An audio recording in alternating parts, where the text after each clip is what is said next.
সবুজ গাছের নীল চিরকুট পর্ব নাম্বার 7। কাঁধের উপর সে হাতের স্পর্শ অনুভব করতে আকাশের হৃৎপিণ্ড যেন ছোট হয়ে গেল। সে ধীরুপায়ে পেছনে ফিরতে দেখে তার প্রিয় শিক্ষক মহসিন সাহেব। মহসিন সাহেব নিচু স্বরে বললেন, আকাশ, তুমি এখানে কি করছো? আর তোমার হাতে এটা কি?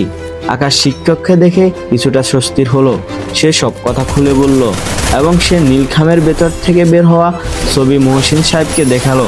ছবিটা দেখা মাত্রই মহসিন সাহেব মুখ গম্ভীর করে ফেললো।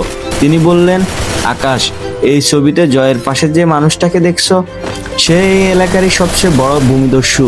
সে অনেক দিন ধরে নুপুরের এই ভিটেমাটির উপর নজর দিয়ে আসছে। আকাশ অবাক হয়ে বললেন, কিন্তু নুপুরের বাবার সাথে ওনার ছবি কেন? মহসিন সাহেব দীর্ঘশ্বাস ফেলে বললেন, নুপুরের বাবা হয়তো নিজেও জানে না তাকে কি ভয়ঙ্কর একটা ফাঁদে ফেলা হয়েছে। এই নীল চিরকুট আসলে প্রেমের বার্তা নয়, এগুলো নুপুরকে ভয় দেখানোর একটা কৌশল, যাতে সে তার বাবাকে দিয়ে দলিলে সাইন করিয়ে নেয়।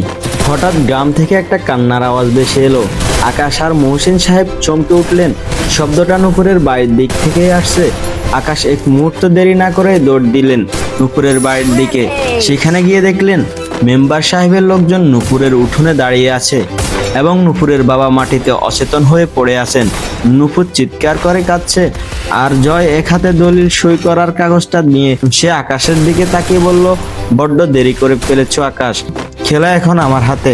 নুপুরের বাবা কি সত্যি সবকিছু হারিয়ে ফেলেছে? জয় কি তার অসৎ উদ্দেশ্য হাসিল হয়েছে? আর আকাশ কি পারবে অন্যায়ের বিরুদ্ধে লড়াই করতে? জানতে হলে চোখ রাখুন আগামী পর্বে।